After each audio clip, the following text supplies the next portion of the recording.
Good afternoon, everybody, and welcome to the APPG London meeting on the discussion on London's local investment plan for the UK Shared Prosperity Fund. We've got a discussion this afternoon just looking at the investment plan to replace the European Structural and Investment Plan.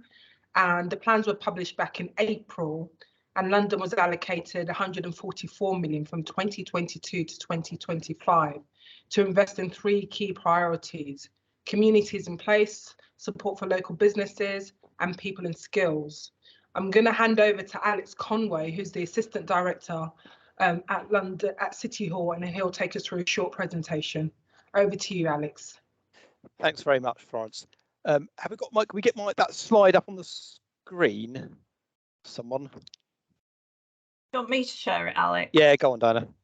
Thanks. That might help for anyone kind of watching in the future. And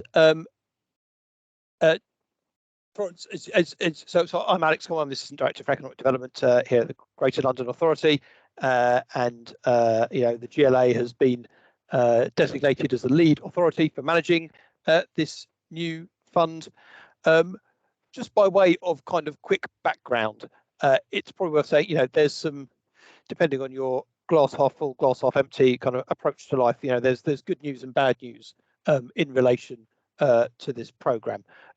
The good news is that it's funding that has been devolved to London, and I say that's good news because the EU programmes that are now coming to an end at the end of next year were devolved to London. It had always been our hope and expectation that any successor funding would also be devolved to London. We weren't wholly sure whether that would happen because in the last few years, we've seen funds like the Levelling Up Fund, the Towns Fund, managed centrally by government as sort of bidding regimes that people bid into. Sometimes London's been excluded from those bidding regimes. Sometimes London has not had very much money from those bidding regimes. The most recent example, that Community Renewal Fund, we saw more money go to Devon than London. So the fact that funding has been devolved is welcome. That's the good news. The not so good news is, as this slide sets out, the funding that has been devolved is considerably less than we would have had by comparison with European programmes and local enterprise partnership funding, which is also now coming to an end. So to give you just a quick idea of scale, EU programmes average out as around £90 million a year, and those are 7-year programmes. Now we have a £144 million 3-year programme. So just doing the maths there, that's a lot less money. Plus you've got LEP funding worth several £100 million for London over the last few years. That's also ending and not being replaced. So, London is faced with some pretty tough choices. We funded a wide range of business support activity, skills and employment activity, regeneration activity over the last few years using European money, using local enterprise partnership money, and we're not going to have as much money to do similar things in the future.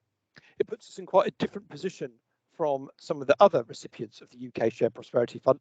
The government's done a rather curious thing. They've devolved the funding outside London, in some cases to combined mayoral authorities, not dissimilar to the GLA, but in other cases to district councils, the smallest area of council. So, for example, just surrounding London, your Epping Forests, Broxbourne councils, Hertsmere councils have all been given £1 million each to spend on the UK Shared Prosperity Fund. For them, that's a new, maybe exciting thing. They've not had that kind of money before. But for London, it's a different. We're facing a big real times cut. Nevertheless, we enter into this in the sort of spirit of getting things done. The government requires us to produce this investment plan that's submitted by the 1st of August. It's worth saying a little bit by what's meant by an investment plan.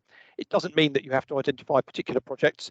It doesn't even mean that at this point of time you have to be absolutely clear about the what amount of funding goes where. Civil servants have talked in terms of having indicative baselines for areas of funding.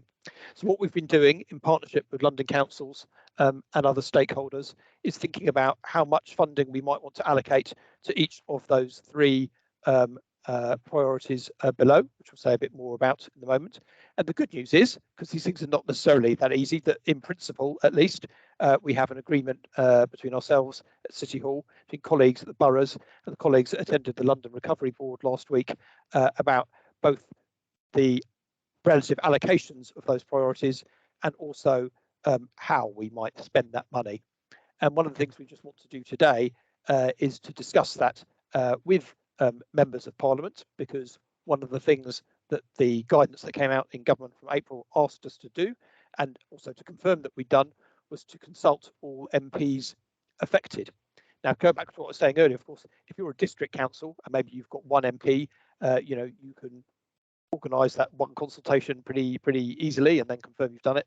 In London, where we have 73 MPs, it's a slightly different kettle of fish, but we're quite clear, and that's why we're grateful, Florence, for being able to use the all-party parliamentary group to do this, that we want to give everybody the opportunity, at least, to comment on the plan, both at this stage, but of course, as the plans are developed, hopefully approved by government, as money's getting spent, we'll be more than happy to continue that discussion with London members of Parliament as well. So this is just today, is just from my point of view, at least, just the sort of first step in a kind of ongoing kind of partnership. I just mentioned the Recovery Board, and again, Florence, you'll know you're a member of that board. The government, in its guidance in April, said that all UK SPF funding must have a local partnership group, and then it said who the members of your local partnership group had to be, and we did a little kind of comparison, and we realised that all the people that were required to be in that group, which includes MPs, for example, were already on the London Recovery Board. So it seems to make perfect sense, and no one's disagreed that we use the Recovery Board as that vehicle. So it met last week. We had a useful discussion about UK SPF. Again, be the first of a number of discussions kind of going forward. So that's the sort of place we're in overall, and probably good for me to pause there, and then Diana's going to say a bit more, I think, about the three priorities and our overall ideas for how the investment plan will work.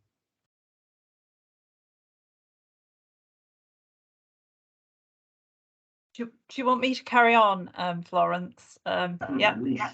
Yes, please. Yeah. Okay, great. So in terms of just say a little bit about the kind of strategic context that has informed the development of the investment plan. We've essentially taken as our sort of starting points the London Economic Recovery Framework, which the GLA and London councils developed together, and that was endorsed by the London Recovery Board and was very much a focusing on activities that we needed to do to support London's recovery from the pandemic. And then also the London Recovery Board's Fairer City Action Plan, which is very much about tackling structural inequalities and what we can all do as board members to do that. And I should say that the Economic Recovery Framework, it's got 5 pillars: jobs, business, thriving neighbourhoods, connected city and global London, and then it's got 2 cross-cutting themes, which is supporting the green economy and addressing structural inequalities. So those are the kind of strategic contexts that we've taken as a starting point for developing the investment plan.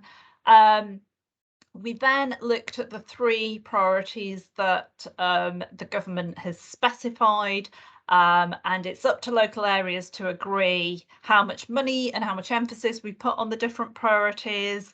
What we do under those priorities are a bit more restricted. There's a kind of drop-down list of 41 interventions across those 3 priorities. And so we've been talking to boroughs and other stakeholders about which of those are the most appropriate for London. You can put in a proposal for having a bespoke intervention as well. So on communities and place, we've allocated £40 million out of the total to this particular priority. And as you'd expect, it's very much about place-based working with communities, trying to develop pride in place. So given that, that is going to be delivered by the boroughs through an allocation of UK SPF to the boroughs. And as I say, it's very much for local projects, and we've got a proposed focus after speaking to the boroughs and other stakeholders on town centres and high streets, just really important to how people, I think, feel about their local area. Green spaces, again, really important for the climate change agenda, I think. Heritage and cultural activities, reflecting, I think, London's great heritage, but also, you know, the real importance again of the cultural sector within London, its strength, but also its contribution towards the economy. Volunteering, which A is important, but B, I will say, helps us get over another problem that I'll talk about under people and skills, because there's a few challenges with that. And addressing the cost of living crisis, which, as I'm sure you know, is just a big priority for the boroughs. I think there's limitations to what we can do with that, but we thought it's really important to put that as part of those place-based approaches. So that's communities and place. Supporting local business, we've allocated £62 million to that. And that's going to be a real mix of how we do that. There'll be some direct grants to some organisations, there'll be some competitive bidding process, and there will be some borough allocations. And this covers quite a wide range of activities. So we've got a proposed focus on local business support for everyday businesses, and that will be allocated to boroughs. We really hope to build on the work that we did through the pandemic, where we did a lot of business support to businesses through the additional restrictions grant that government gave us, as well as to direct grants to businesses. So we really want to build on that activity, plus providing some pan-London business support, primarily through the Mayor's London Business Hub, which kind of provides a good front door into some of those activities that are then delivered on the ground. We'd also, through that, to try and focus on some of those businesses that really struggle to get business support, and again might face structural inequalities. So that might be businesses that are ethnic minority owned businesses, women owned businesses, disabled people, businesses owned by disabled people. So there will be a focus there on that, addressing some of those inequalities. Innovation, a really key one for London. We've got some great innovative firms. We need to sort of try and grow our research and development funding. Helping businesses decarbonise, again linking to that cross-cutting theme of supporting the green economy where we can with the amount of money that we've got. And then some support building on London and Partners successful programmes for high growth businesses, quite specialised, so would be kind of pan-London support there. And then finally on to people and skills. I think the first thing to say about people and skills is that we've got a real challenge in London, and that the government has said that in England we can only spend money under UK SPF on people and skills for 24-25 only, so that's only in the third year. And that gives us a number of challenges. The first one is that the EU funds that we replace this money, we'd spent most of it on employment and skills provision. 75% of that £90 million a year went on employment and skills provision. So the removal of that, the reduction, and then the fact that we can't spend any money on this for the first 2 years, it is a real issue. We are lobbying the government on this ourselves, the GLA, and it would be really helpful if London APPG, if you've got an opportunity again to lobby, if you could write to the government about this, it would be really, it would help us a lot if you could, because it does create some real gaps in provision for the first couple of years. So on this one, we've got 38 million allocated to it. It's only for that, as I say, that third year, and it's a combination of some direct grants, some competitive bidding, and then some sub-regional stroke borough allocations. we've focused it a lot on employment support. We're doing less on skills, and that's partly not because we don't think that skills are important, they're incredibly important, but given that we've got a small amount of money, which we will only have for a year, so we'll only be able to have a year's programme. And given that we've got in London the delegated adult education budget and a whole raft of other skills things, we've decided to focus on employment support where we think the biggest gaps are. So that explains the focus there. And again, really focusing on support for the most disadvantaged Londoners. So those Londoners with a health condition, those Londoners with a disability, Londoners who may be carers, who could be homeless. So really focusing on those who've got quite significant barriers to getting a job, and that also includes the economically inactive, which we've seen an increase in during the pandemic. There's also been a gap created for NEETs, which is young people aged 18 to 24 who are not in employment, education or training. That has previously been funded through ESF. There's a good programme both supporting people who are NEET, but also those who are at risk of being NEET and trying to make sure that they don't become NEET. And the other element to this is the GLA runs a Careers Hubs programme, again funded through ESF. This would allow that programme to continue for another year. Career support really important for both younger and older people, and a relatively underfunded function overall. This adds a bit more value to it within London. And then finally, Multiply, which isn't included in the 144 million, partly because this has kind of been top sliced by government and then given back to local areas. So that accounts for an additional 41 million.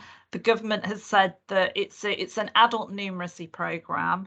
The government has said that it would that every local area has to have this. But then it's up to local areas about how they will deliver this.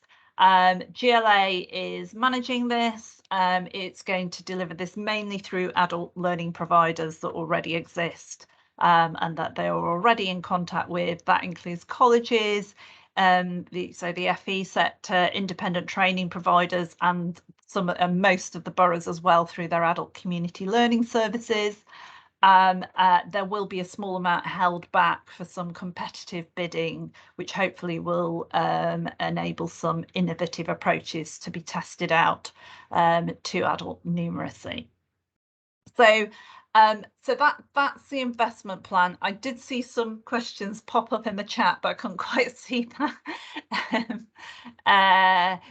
So will funds be allocated to at a local level through needs-led data approach? Oh, okay, so it is borough allocations, and we've agreed with the GLA that we as London councils will agree those borough allocations between us. So we're going to have to be very grown up about this, but that's it, and it's for all the elements of all those three, the borough allocations within all those three strands. And we think it's really important that we have those allocations across the three strands, because it enables the boroughs to take a real place-based approach or look at people in the whole, rather than just siloing it in between those sort of three priorities. So we think that's really important. But I'll stop there. I'm very happy to take any questions. Thank you. Thank you. Thank you, Alex, and thank you, Diana. I think Kay is typing another question. She just wanted, is the people and skills allocation for year 3, 2015 to 2025 for London or across the whole country? It's for England, but it's not for, but it's in Wales and Scotland. You can spend your people and skills over the 3 years, but ministers have decided that in England, you can only spend it in year 3. And to emphasise, as Diana was saying earlier, I mean, really, of all, I mean, you can pick holes in all kinds of different bits of UK SPF if you want, but this is by far the most kind of gapey. It just doesn't make any sense. I can't think. And when we've asked officials and so on to explain it, they've been frankly unable to, and they've been particularly unable to explain why Scotland, Wales and Northern Ireland can spend this money over 3 years and England you can't. I mean, as you know, when it comes to skills and employment funding, of course, you have to develop a package over several, we'll find a way of making it work in London if we have to, but it's just, yeah, it just doesn't make any sense. And this came up at the Recovery Board last week, and it's a point that we encourage politicians of all parties and so on to continue to make, because we just don't really get what government is trying to do here. Why they took this decision. Yeah, no, thank you for that. Did we have any additional comments or questions? No. Well, thank you for that. Jack? Did you want to come in, Jack? Sorry, Florence, no, I just lost you there. Sorry, it's my reception here again. Apologies. Yeah, no, thank you for that, Alex and Diana. Really interesting. I think the key thing is how we make sure that the priorities as agreed by the boroughs, there's continued discussions, cooperation, that the direct grants get to the right places. I know that sometimes issues with competitive bidding and the allocations, there could be hiccups, there could be delays. It's important that that's as seamless as possible, so that, again, we can look at how we support those 3 priority areas. And I'm sure you'll keep the APPG updated as we go along, and if any new developments or updates, you'll send that through to us so that we can disseminate that to the MPs and to the boroughs. No, we'll definitely do that, Florence. Thank you very much again for your time today. I think a good time could be, obviously, our hope is we submit this plan in July. Government have said they'll respond by October. That's the point at which we can kind of go live and the money actually becomes kind of real. And that might be a good sort of time to sort of let everyone know that it's happening. But we'll play it by ear a bit. Great, thank you very much. Okay, thanks a lot, everybody. Thank you. Bye. You take care. Cheers now. Bye. Bye-bye.